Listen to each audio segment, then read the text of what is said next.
The gentleman from Georgia is recognized. Thank you, Mr. Speaker. I yield myself such time as I may consume. I fear you're going to have to use that admonition a great deal in the coming days, and I regret that. I regret that folks have begun to confuse civility with weakness. My experience is when you're strong, you don't have to insult the people around you. When you're strong, you don't have to call folks around you names. That civility and weakness are confused, but in fact, more often than not, there is a loss of civility when folks feel at their weakest. And my friends on the other side of the aisle right now, Mr. Speaker, with good reason, feel very restricted. Being the minority in the House of Representatives is a hard place to be. And for my friend from Massachusetts, Mr. Speaker, being in the minority on the Rules Committee is among one of the hardest places to be. And so I don't fault him for his frustration one little bit. If I was in his shoes, I would be frustrated as well.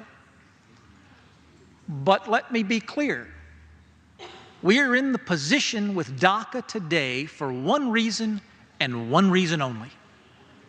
And that is because instead of leading the Congress and leading the nation, President Obama chose to act alone in a way that he knew would not be permanent.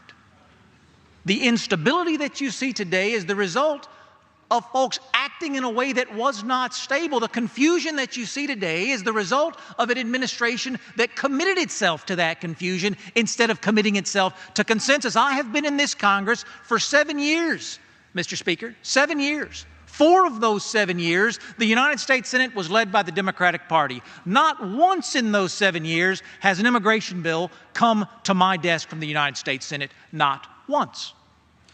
Now, I know as we sit here right now, the House Judiciary Committee has acted on immigration bill after immigration bill after immigration bill. Let's be clear, Mr. Speaker, the situation that the Dreamers find themselves in today is the symptom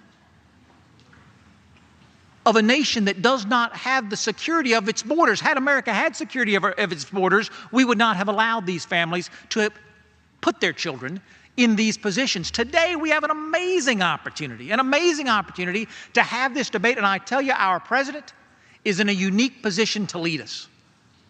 It frustrates me so much, Mr. Speaker, that folks want to assume the worst about one another. And the media is all too anxious to report the worst about one another. The president could have just canceled the DACA program. He could have instructed DHS to start proceedings today. He didn't. He didn't. Wouldn't have been the right thing to do. Wouldn't have been the prudent thing to do. He didn't do it. What did he do? He said, I've read this thing called the United States Constitution. Turns out only one group in the land has the opportunity to write the laws. It's me and my friend from Massachusetts. It's the majority leader from Kentucky and the minority leader from New York across the way. He said, Congress, there was only one way this should have ever been done. It should have been done in the halls of Congress. That's not the way President Obama chose to do it. He should have done better. He didn't. We can do better. Let's do. Now, to the sky is falling reports that came out, one right after the other, almost with glee from the Fourth Estate. The president spoke again to say, listen, you know what? If Congress doesn't get it right, I may have to act myself. Well, now, I hope he doesn't. I think that folks have too little confidence in what we can do together when we set our minds to it. But we do have to ask ourselves, watching the display here on the floor today, watching the displays we've had on the floor in the past, do we have a serious group of men and women here who want to work together on solutions? Or do we have a group of men and women here who just want to get the next headline, who just want to send out that next tweet, who just want to make that next front page story of hysteria? I believe the former is true. I know the men and women on this floor, Mr. Speaker, not the caricature of the men and women on this floor that you read about in the newspaper, but the real men and women on this floor, who each come here every single day to diligently serve the almost 700,000 men and women that they report to back home, and I'm proud to do it.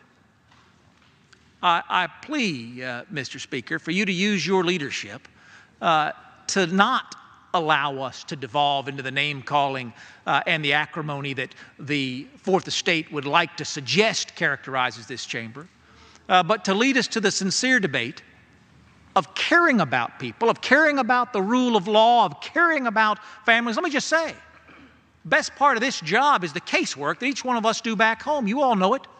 People think the job happens in Washington, D.C. It doesn't. It happens one family at the time back home.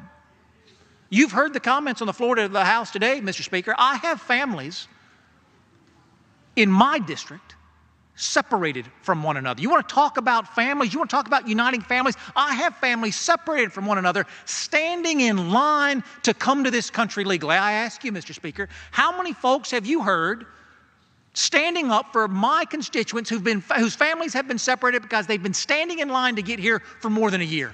How many folks have stood up for them? Not one. What about those families that have been standing in line for 2 years, Mr. Speaker, because I've got them in my district too? What about those families who've been separated for 3 years, standing in line, trying to get to America the right way? Who's standing up for them? I don't hear those calls on the floor of the House because I've got them in my district too. 4 years, Mr. Speaker. 5 years, Mr. Speaker. 6 years, Mr. Speaker. If you want to bring your adult child in from Mexico, you had to file in the 1990s for their number to be coming up today. That's crazy. Crazy. Where's the conversation about reforming the system that got us here to begin with? I applaud my friends for trying to solve the symptom. I beg my friends to work with me to cure the disease. And we have a president who can lead us in that direction, Mr. Speaker.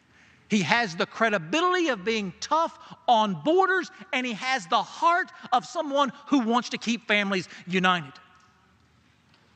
We have an opportunity, Mr. Speaker. We can take it or we can reject it. I believe we're going to take it. But that's not for the business today, Mr. Speaker. The business today is an appropriations process. My friend from Massachusetts called it unprecedented. He's right.